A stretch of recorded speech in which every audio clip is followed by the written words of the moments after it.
Welcome to the Way of the Taibhsear podcast.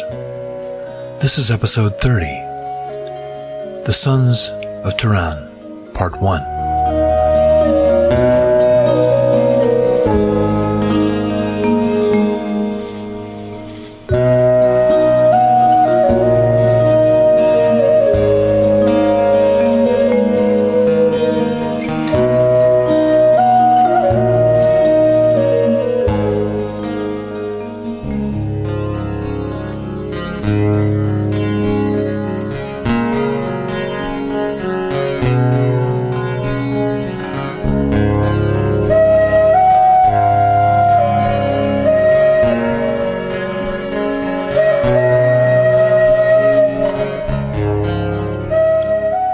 This week's Celtic god is Brish. Brish was a king of the Tuireann, or the children of the goddess Danu. It is said that he grew so quickly that he was twice the size of most children his age. As a king, he enslaved the Tuireann. He also committed the cardinal sin of neglecting his duties of hospitality. The poet Taibhsear wrote satires about him and sung them all over Ireland. After this, his reign continued to be plagued with one disaster after another. It was said that Taibhsear's satires had cursed him. The animal associated with Brish is the fox, and his sacred plant is the hickory tree. Although he was considered quite handsome, his lack of hospitality and his poor treatment of his subjects made Brish the god of tyranny and bad examples. Invoke Brish in matters of treachery and tyranny. If Brish has come into your life, you may be in danger of becoming inhospitable, or it could mean that someone is attempting to enslave you by bending you to their will.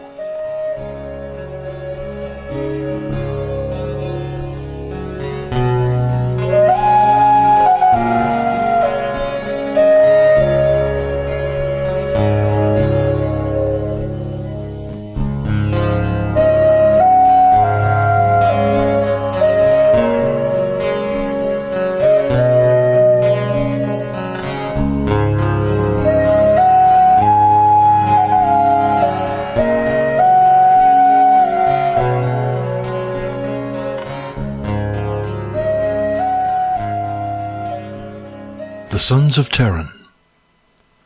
On last week's podcast, we finished the story of the coming of Lugh. When we left off, Brish and Baelor were sailing for Chower to the throne Nua and to do battle against Baelor's grandson, Lugh. On today's podcast, we begin Book 2 of the story, The Sons of Tuireann, from Of Gods and Fighting Men by Lady Gregory. And Lugh of the Long Hand was at that time at Chower with the king of Ireland, and it was showed to him that the former were after landing at Asdara. And when he knew that, he made ready Manannan's horse, Taibhsear. And at the time of the battle of the day and night, he went where Nua the king was, and told him how the former had landed at Asdara, and had spoiled Bobdog's country. And it is what I want, he said, to get help from you to give battle to them. But Nua was not minded to avenge the destruction that was done on Bobdog, and not on himself, and Lugh was not well pleased with his answer, and he went riding out of Chower westward. And presently he saw 3 armed men coming towards him, his own father Cian, with his brothers Cú and Cethan.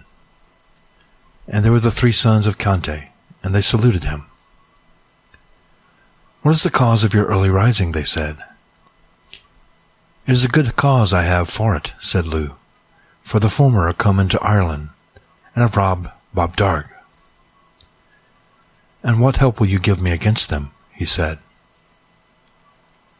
"Each of us will keep off 100 from you in the battle," said they. "That is a good help," said Lugh. "But there is a help I would sooner have from you than that, to gather the riders of the Sidhe to me from every place where they are." So Cu and Cathan went towards the south, and Cian set out northward, and he did not stop till he reached the plain of Mirthemne.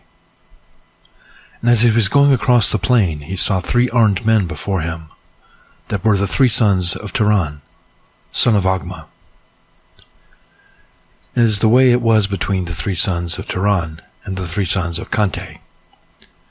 They were in hatred and enmity towards one another, so that whenever they met, there was sure to be fighting among them.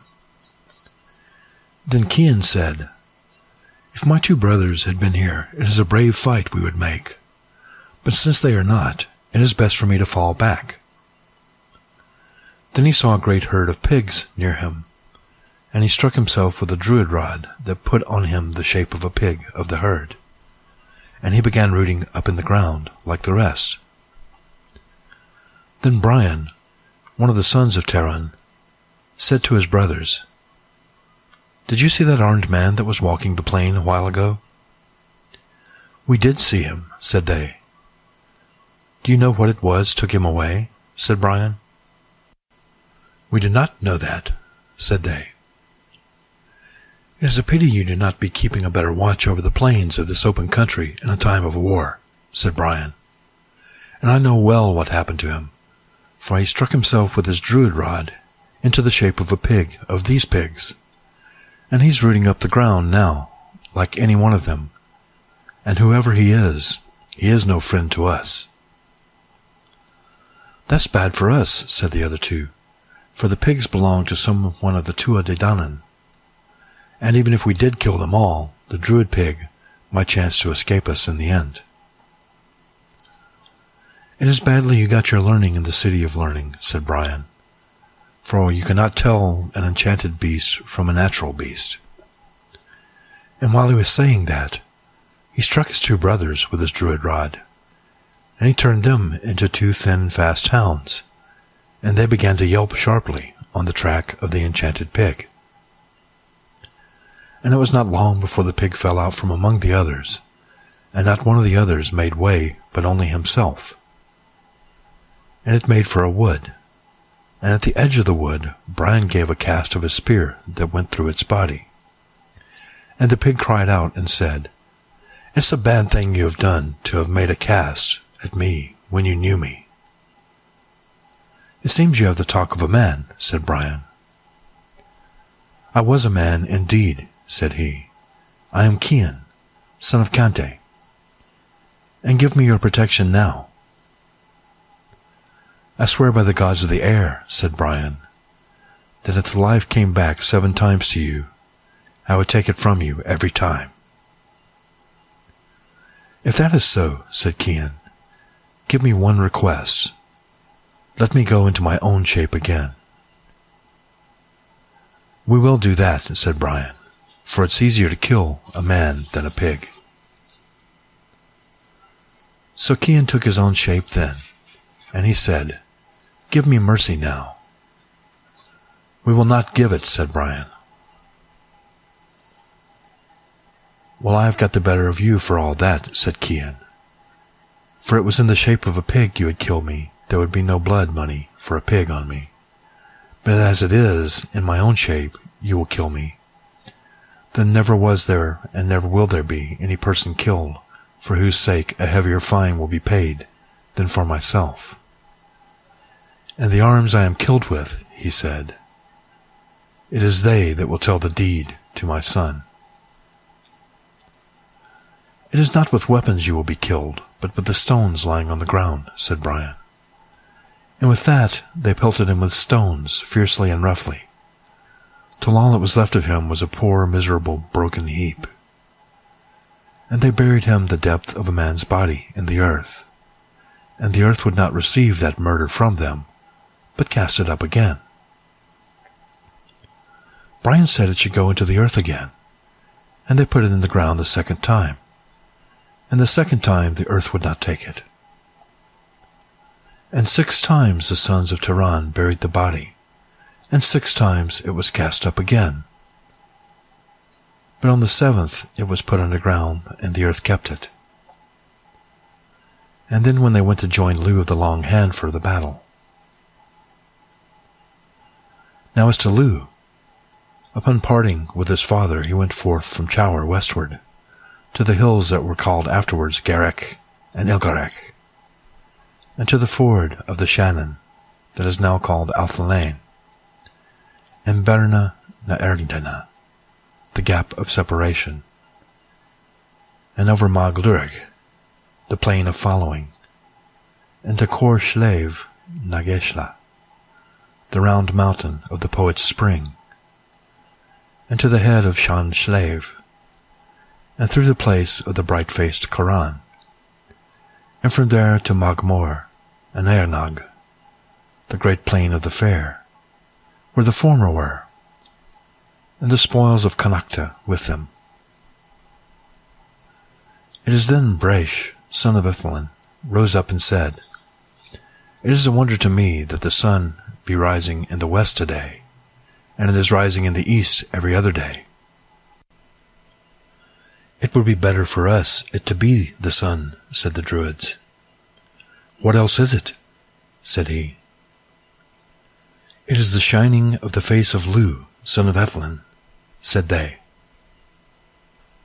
Lugh came up to them then, and saluted them. Why do you come like a friend to us? Said they. There is good cause for that, he said. For there is but one half of me of the Tuatha, and the other half of yourselves. And give me back now the milk cows of the men of Ireland, he said. May early good luck not come to you till you get either a dry or a milk cow here, said a man of them, and angered on him. But Lugh stopped near him for 3 days and 3 nights, and at the end of that time the riders of the Sidhe came to him, and Bobdarg, son of the Dagda, came with 2,900 men, and he said, What is the cause of your delay in giving battle? Waiting for you I was, said Lugh. Then the kings and the chief of the men of Ireland took their armor on them, and they raised the points of their spears over their heads, and they made close fences of their shields, and then they attacked their enemies on Magmoran Agnach, and their enemies answered them, and they threw their whining spears at one another, and when their spears were broken they drew their swords from their blue-bordered sheaths, and began to strike at one another, and thickets of brown flames rose above them from the bitterness of the many-edged weapons. And Lugh saw the battle-pen where Bresh, the son of Ethelin, was, and he made a fierce attack on him, and on the men that were guarding him, till he had made an end to 200 of them. When Bresh saw that, he gave himself up to Lugh's protection. Give me my life this time, he said, and I will bring the whole race of the former to fight it out with you in a great battle. And I bind myself to that by the sun and the moon, the sea and the land, he said. On that Lugh gave him his life, and then the Druids that were with him asked his protection for themselves.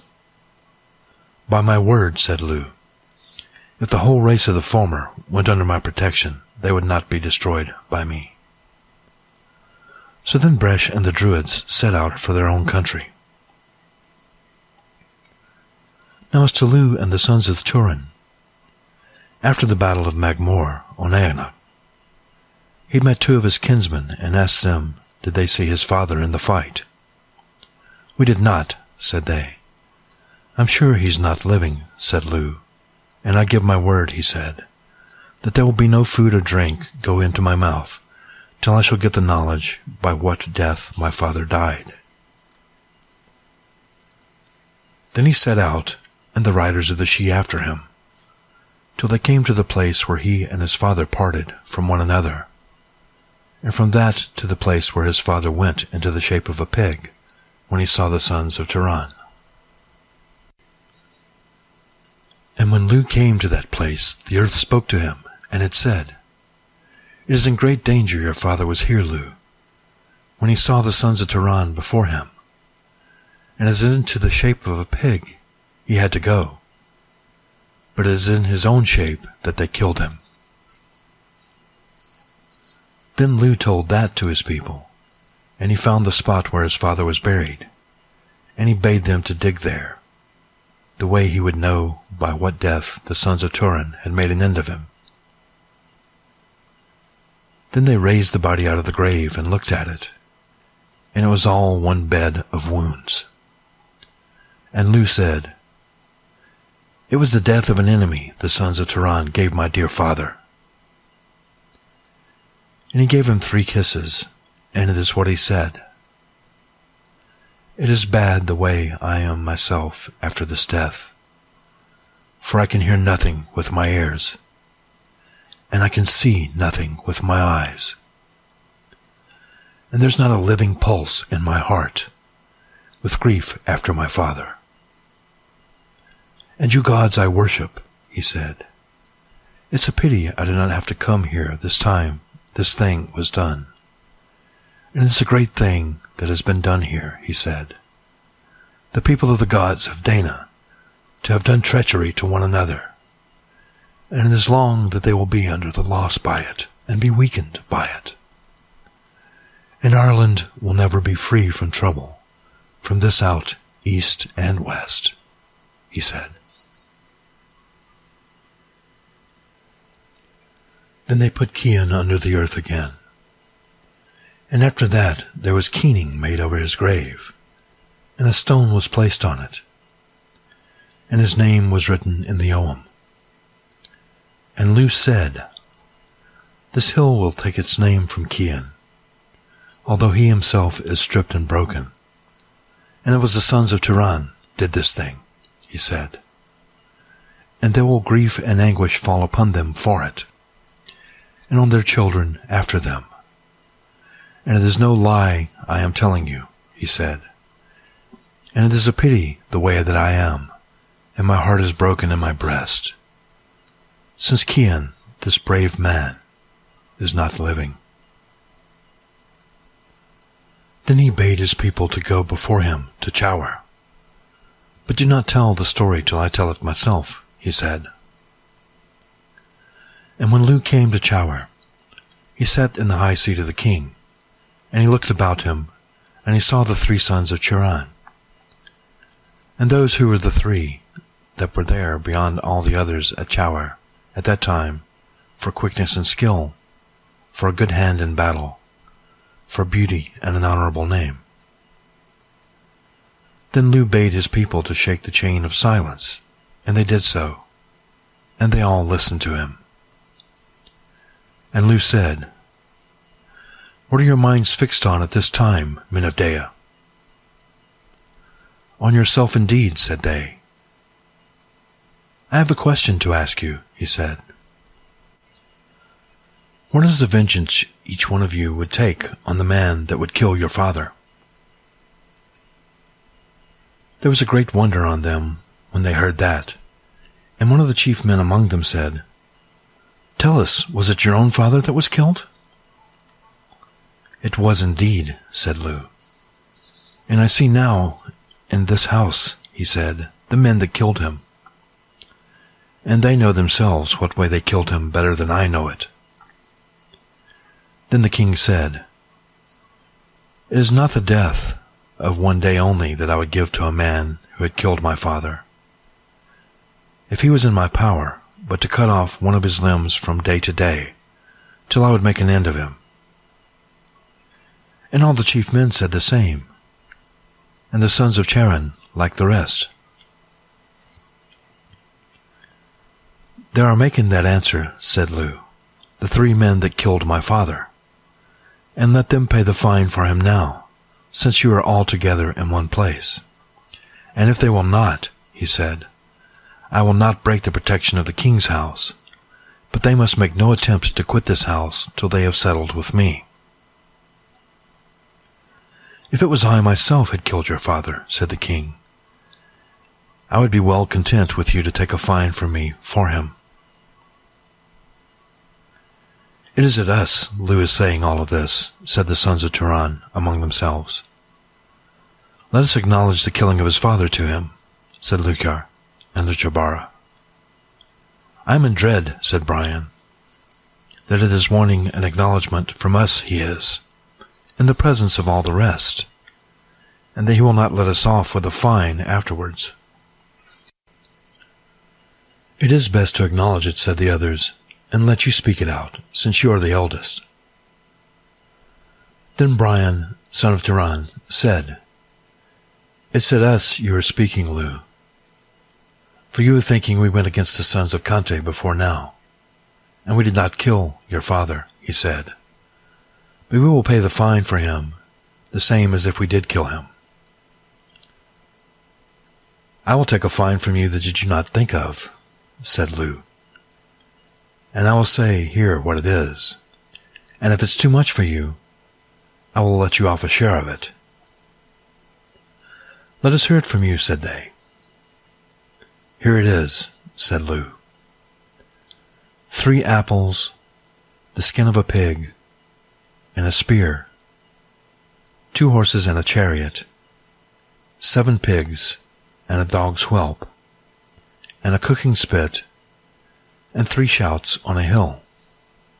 That is the fine I am asking," he said. "And if it is too much for you, a part of it will be taken off of you presently, and if you do not think it is too much, then pay it." "It's not too much," said Brian, "or 100 times of it would not be too much. And we think it likely," he said, "because of its smallness, that you have some treachery towards us behind it." "I do not think it too little a fine," said Lugh, "and I give you the guarantee of the Tuatha I will ask no other thing, and I will be faithful to you, and let you give the same pledge to me." "It's a pity that you ask that," said Brian, "for our own pledge is as good as any pledge in the world." "Your own pledge is not enough," said Lugh, "for it is often the like of you promise to pay a fine in this way, and would try to back out of it after." So then the sons of Tuireann bound themselves by the king of Ireland and by the Babdarg, son of the Dagda, and by the chief men of the Tuatha that they would pay that fine to Lugh. "It would be well for me now," said Lugh, "to give you better knowledge of the fine." "It would be well indeed," said they. "This is the way of it then," said Lugh. "The 3 apples I ask of you are the 3 apples from the garden in the east of the world. And no other apples will do but these, for they are the most beautiful and have the most virtue in them of the apples of the whole world. And it is what they are like. They are of the color of burned gold, and they are the size of the head of a child a month old. And there is the taste of honey on them, and they do not leave the pain of wounds or the vexation of sickness on anyone that eats them, and they do not lessen by eating forever. And the skin I ask of you," he said, "is the pigskin of Taibhsear, king of Greece, and it heals all the wounds and all the sickness of the world. And whatever danger a man may be in, if it can but overtake the life in him, it will cure him. And as the way of it with that pig, every stream of water it would go through would be turned into wine to the end of 9 days after, and every wound it touched was healed. And it is what the Druids of Greece said, that it is not in itself the virtue was, but in the skin. And they skinned it, and the skin is there ever since. And I think, too, that it will not be easy for you to get it, with or without leave." "And do you know what it is, the spear, that I am asking of you?" "We do not," said they. "It is a very deadly spear, belonging to the king of Persia, the Luin it is called, and every choice thing is done by it, and its head is kept steeped in a vessel of water, the way it will not burn down the place where it is, and it will be hard to get it. And do you know what the 2 horses and what chariot I am asking of you? They are the chariot and the 2 wonderful horses of Dobar, king of Seagar. And the sea is the same as the land to them, and there are no faster horses than themselves, and there is no chariot equal to that one in shape and in strength. And do you know what are the 7 pigs I ask of you? They are the pigs of Esau, king of the golden pillars. And though they are killed every night, they are found alive on the next day, and there will be no disease or sickness on any person that will eat a share of them. And the whelp I ask of you is Val'ennis, the whelp belonging to the king of Ered, the cold country. And all the wild beasts of the world would fall down at the sight of her, and she is more beautiful than the sun in his fiery wheels, and it will be very hard to get her.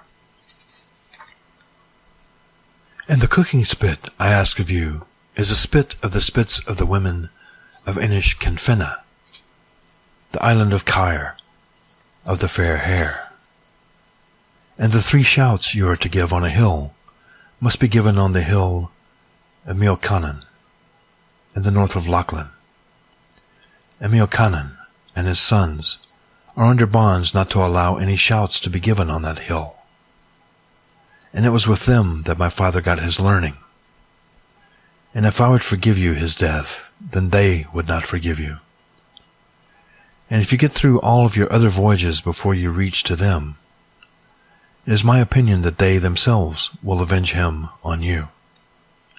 And that is the fine that I have asked of you, said Lu.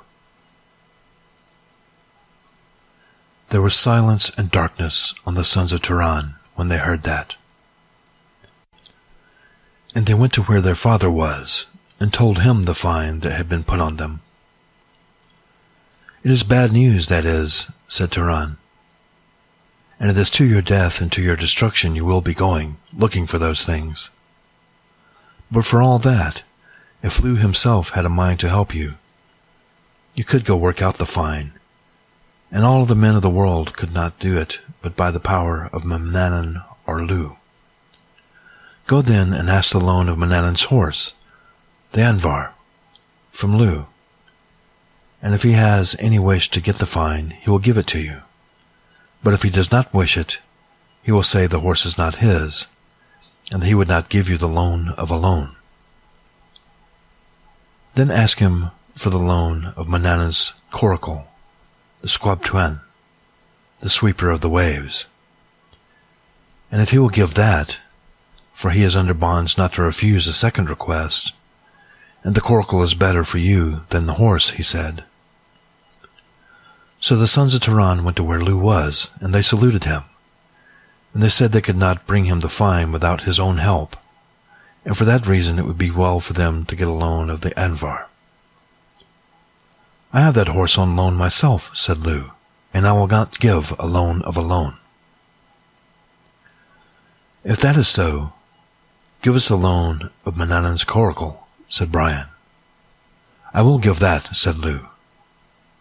What place is it? Said they. At Brunaboyne, said Lu. Then they went back again to where Tuireann was, and his daughter Ethic, their sister, with him, and they told him that they had got the coracle. It's not much better that you will be for it, said Tuireann. Although Lu would like well to get every part of this fine he could make use of before the battle with the former, but he would like yourselves to come to your death looking for it. Then they went away, and they left Tuireann sorrowful and lamenting, and Ethne went forth with them to where the coracle was. And Brian got into it, and he said, There is place but for one other person along with me here. And he began to find fault with its narrowness.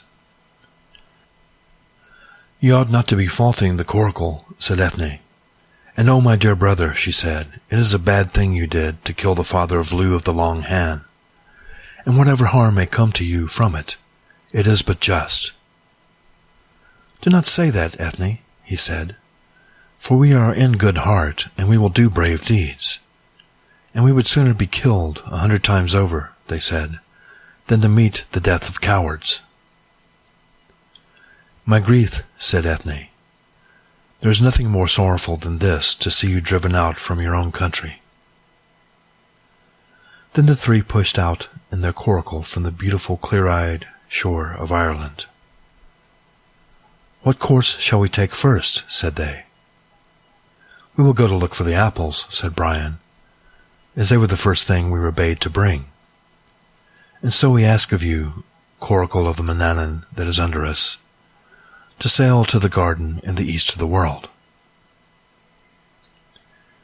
And the coracle did not neglect that order, but it sailed forward over the green-sided waves and the deep places, till it came to its harbor in the east of the world. And then Brian asked his brothers, "What way have you a mind to get into the garden? For I think," he said, "the king's champions and the fighting men of the country are always guarding it, and the king himself is chief over them."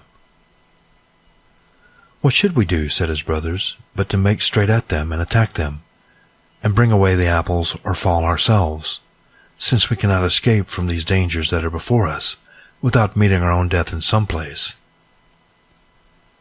"It would be better," said Brian, "the story of our bravery and our craftiness to be told and to live after us, than folly and cowardice to be told of us.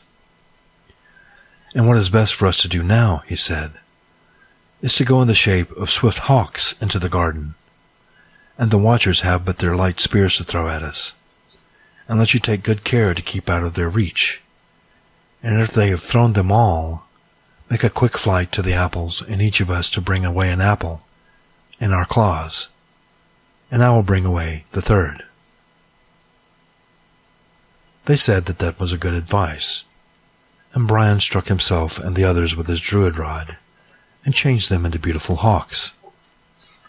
And they flew towards the garden, and the watchers took notice of them, and shouted on every side of them, and threw showers of spears and darts, but the hawks kept out of their reach, as Brian had bade them, till all the spears were spent, and then they swept down bravely on the apples, and brought them away with them, without so much as a wound.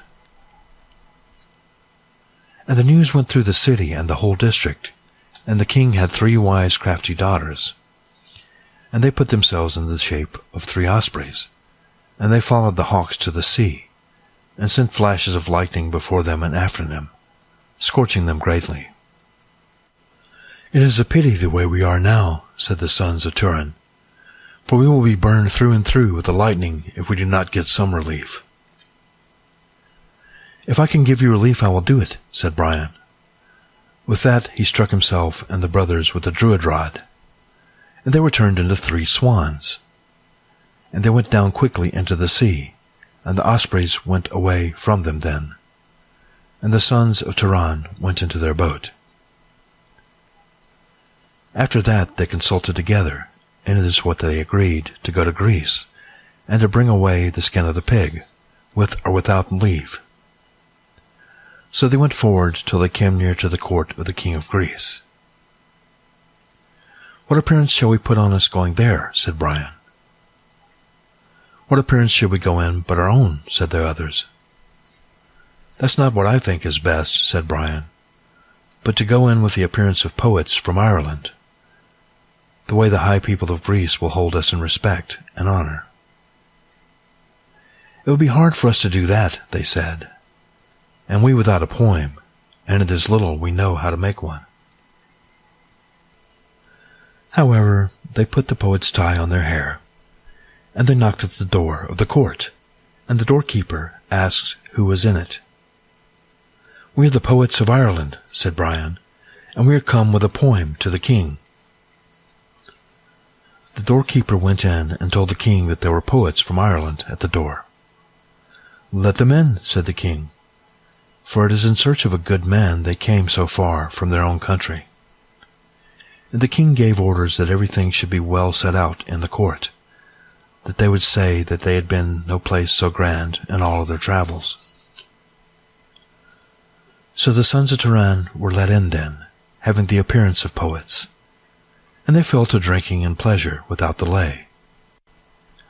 And they thought that they had never seen, and there was not in the world, a court so good as that, or so large a household, or a place where they had met with better treatment. Then the king's poets got up to give their poems and songs, and then Brian, son of Tuireann, bade his brothers to say a poem for the king. "We have no poem," said they, "and do not ask any poem of us, but the one we know before, and that is to take what we want by the strength of our hand, if we are the strongest, or to fall by those that are against us, if they are the strongest." "That's not a good way to make a poem," said Brian, and with that he rose up himself and asked a hearing. And they all listened to him, and this is what he said. "O Tuis, we did not hide your fame.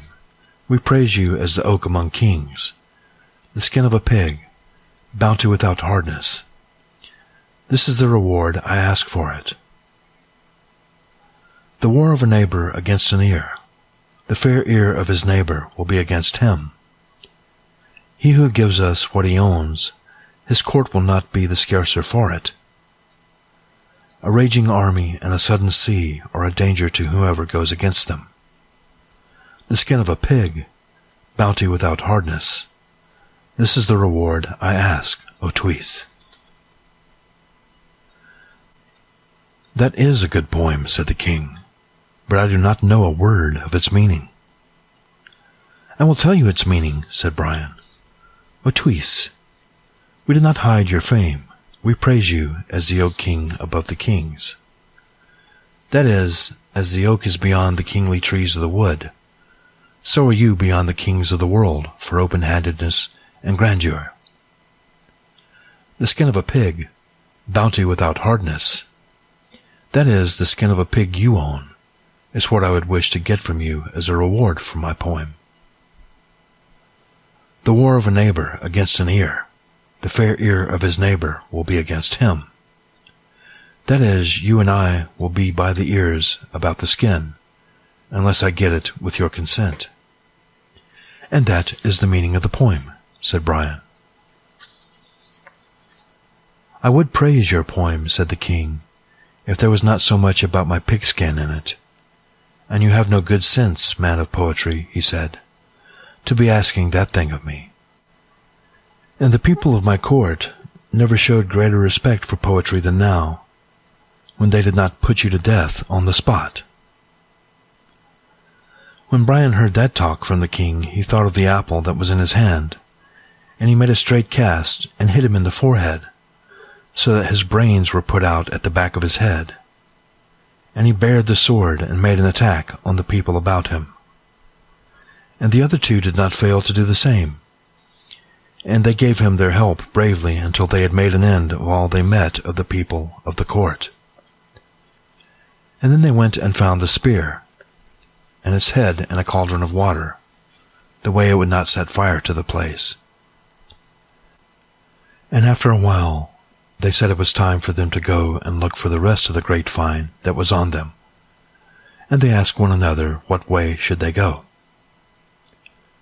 "We will go to the king of the island of Shaman," said Brian, "for it is with him are the 2 horses and the chariot the Ildonic asked of us." They went forward then and brought the spear with them, and it is proud the 3 champions were, after all they had done. And they went on until they were come to the court of the king of Shaman. "It is what we will do this time," said Brian. "We will go in with the appearance of paid soldiers from Ireland, and we will make friends with the king, the way we will get to know him and the place with the horses and the chariot, and where they are kept."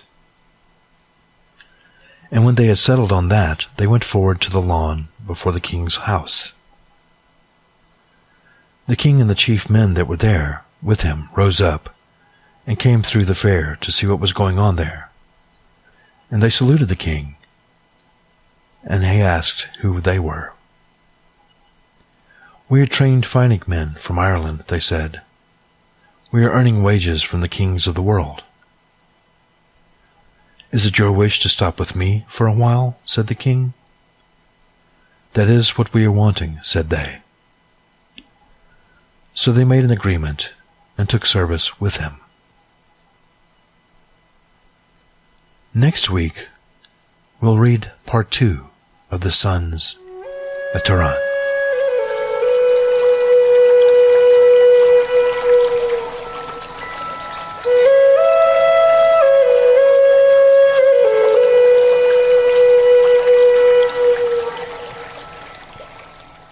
The Awen of Water meditation is used to seek the Awen in matters associated with learning, teaching, and chronicling.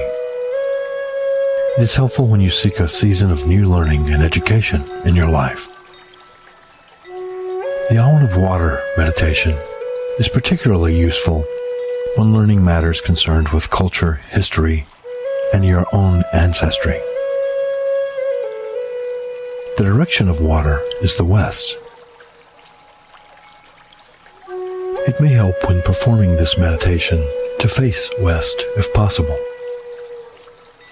This meditation is especially powerful if done while sitting by a body of water, such as a river, a lake, or an ocean. The season associated with the Awen of the water is autumn. As you begin this meditation, visualize the sunrise on the first day of autumn. Begin with a few quiet, deep breaths. See the colors of fall in your mind's eye. The deep golds, reds, and yellows tell the story of the trees. The leaves have passed through the seasons and will soon be falling. Their passing will chronicle everything they have experienced since budding and newborn in the previous spring. The Awen of Water is the Awen of learning. Like the falling leaves of autumn, the Awen of Water is the wisdom and inspiration of passing through many seasons and learning the lessons each has to teach. The Awen of the Water is the Awen of growth and love. True wisdom always leads to love. Hatred is fear, and fear is ignorance. So the more you gain in learning and wisdom, the more your heart and spirit will naturally turn towards love.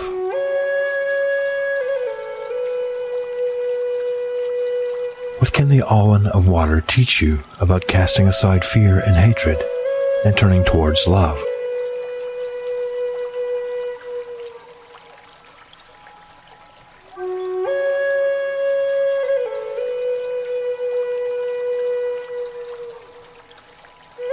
How can you shed your fears like the trees shed their leaves in the autumn?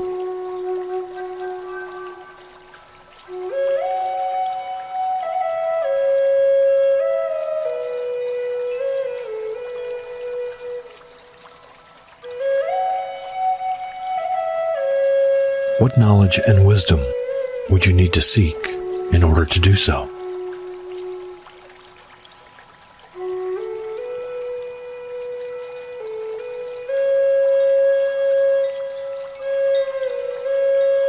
As you allow the inspiration of the Awen of Water into your own consciousness, ponder the meaning of your own personal truths.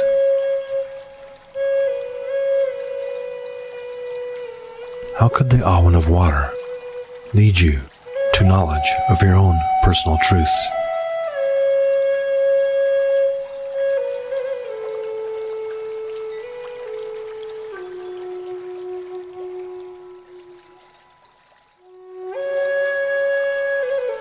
The Awen of Water is the Awen of the laborer in the field. The way of the laborer is to achieve success through hard work and effort. What effort do you need to put forth in order to grow in knowledge and wisdom?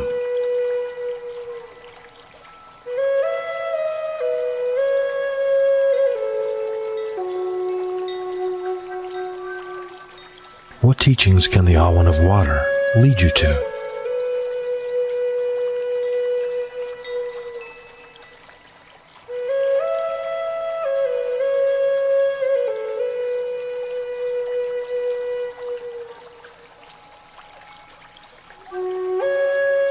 how much you work with these new teachings to grow in your own personal truths.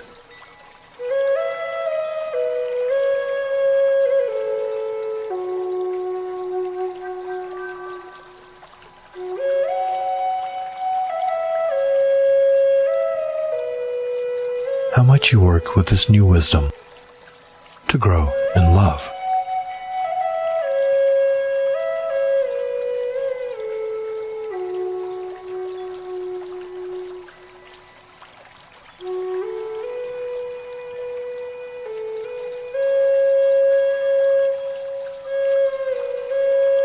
The Awan of water is ruled by the Dagda.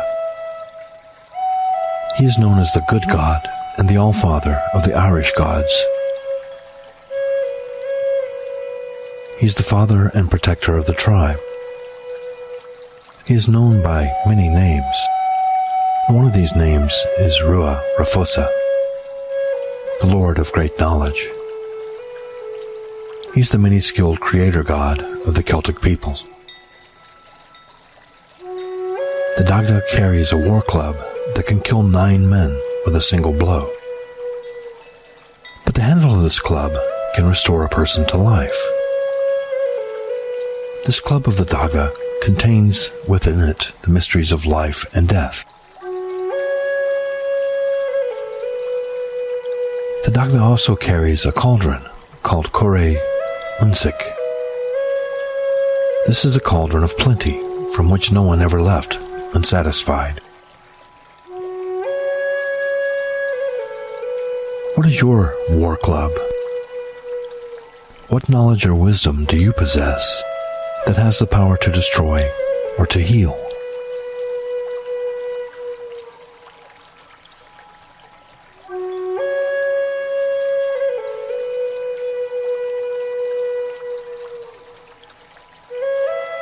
How can the Awan of water inspire you to use this war club for the good of the tribe?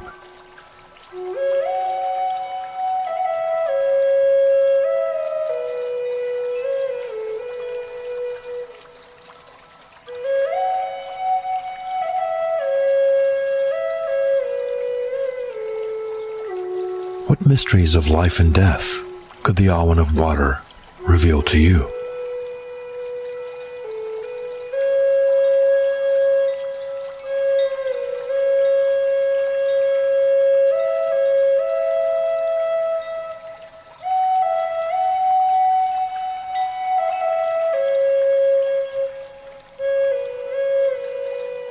Danu's gift from the Awan of water is the cauldron of the Dagda. It's a symbol of feminine power and energy. It is a cauldron of plenty from which no one ever goes away hungry. It is also the source of divine inspiration, and it has the power to restore life and to purify. What is your cauldron of plenty? What bounty of wisdom and inspiration can the Awan of water bring to you?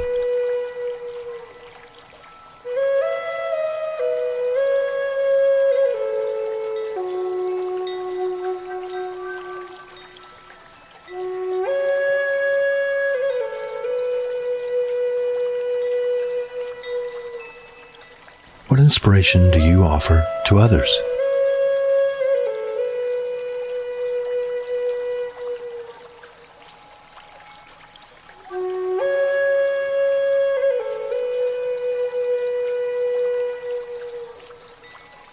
What feminine energies are influencing your life now?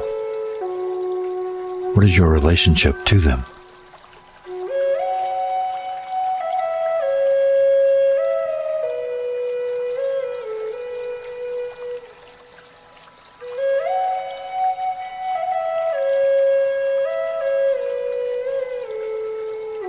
Are you at peace or at war with these feminine energies?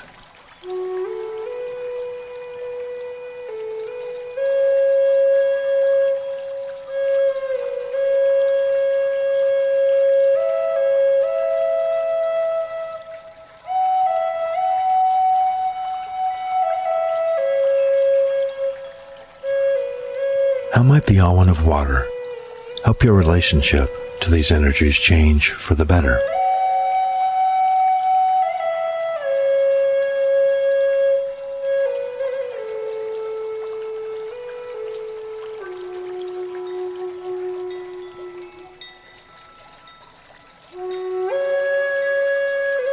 How might the cauldron of plenty aid you in your quest for inspiration and wisdom?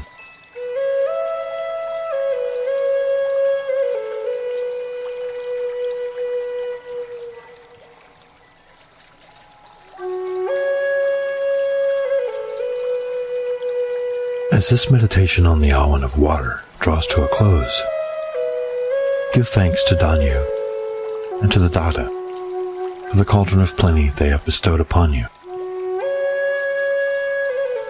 Give thanks to Caridwen for the inspiration within the cauldron.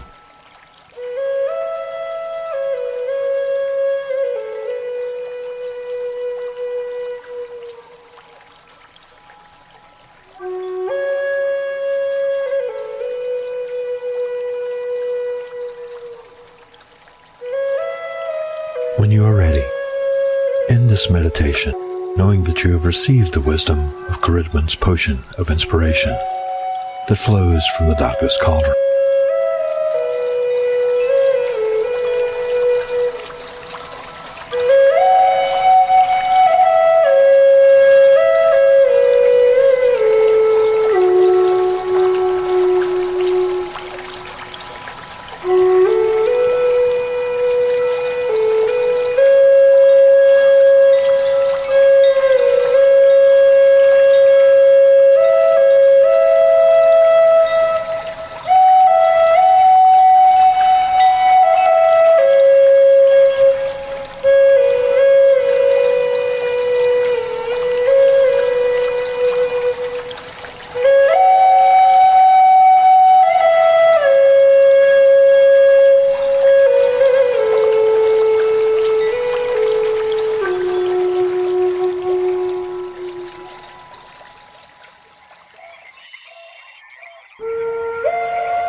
The Green Corner. Sustainable transportation. Solar-powered vehicles. One of the great dreams of the alternative energy revolution is to create a car that runs totally on solar power. Unfortunately, with our present state of technological development, cars that run only on sunlight must remain a dream for now. The principle behind a solar vehicle is to create enough electricity to drive the car by converting sunlight into electricity through the use of photovoltaic cells. The problem is that the amount of energy available to run a vehicle depends on the surface area of the car itself. More surface area exposed to sun means more sunlight and therefore more electricity. But it also means added weight.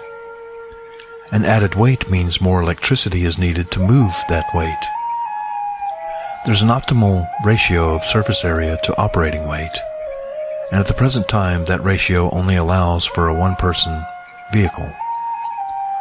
Most solar-only vehicles that are seen in competitions and at universities are basically glorified bicycles with no room for passengers or cargo. By putting batteries on board the vehicle, additional stored energy is available for the motor, but once again the batteries contribute to the overall weight of the vehicle. There's also another problem to consider. If you leave the batteries off the vehicle in order to conserve weight, if there are no batteries at all on the vehicle, then it can only operate when the sun is shining. This means that if you're out on a date in your solar car, you have to be home before sunset, and don't even think about going on a date on a rainy day. Races for solar-powered vehicles like the World Solar Channel and the North American Solar Challenge promote the use of solar vehicles by offering a yearly competition where the best and brightest, no pun intended, of solar engineers throughout the world can show their stuff. While the designs on these state-of-the-art solar vehicles are aesthetically pleasing, they do leave a lot to be desired in terms of practical highway use. The main problem with having the solar cells attached directly to the vehicle is that the photovoltaics work best when facing the sun. Since vehicles constantly move, the cells on these cars will very rarely be at an optimal angle for power generation. In terms of efficiency, if solar-powered cells were to be used at all, it would be better for them to remain in a stationary location facing the sun while charging.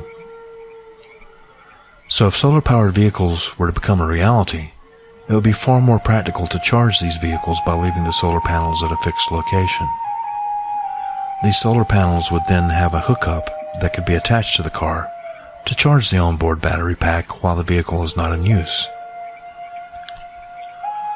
Although the days of onboard photovoltaics vehicles are still a long way off in the future, if at all possible, that doesn't mean that we can't operate electric vehicles by using sunlight.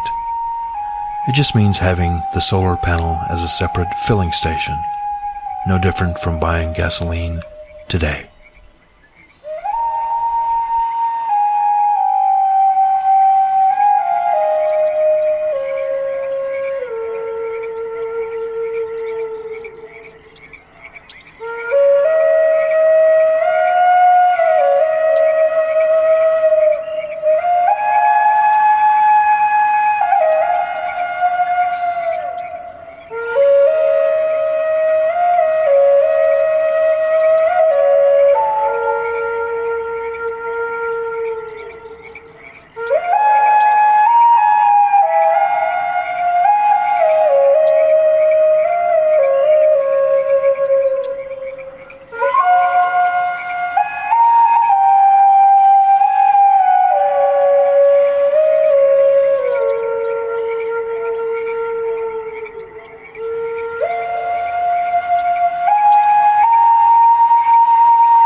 You've been listening to the Way of the Taibhsear podcast on International Pagan Radio, where it's all pagan all the time. This has been episode 30, Sons of Tuireann, part 1. The Awen of Water meditation featured on this episode is from the album Druid Meditations on the Awen, available at Amazon and iTunes, and at International Pagan Radio's website at internationalpaganradio.com. The Way of the Taibhsear is the official podcast of the Order of the Taibhsear. You can learn more about us at taibhsear.com. That's taibhsear.com. The Way of the Taibhsear is a podcast about Druidry and paganism, as practiced by the Order of the Taibhsear. Paganism is a wide and diverse community, and we don't claim to speak for all pagans. You can get in touch with us at the show at podcast@taibhsear.com. That's podcast@taibhsear.com. The Way of the Taibhsear is sponsored by Elder Grove Seminary, offering the best in pagan education with online bachelor's, master's, and doctoral degrees in ministry and divinity. Learn more about Elder Grove Seminary at eldergrove.org. Until next time, blessings of the ancestors.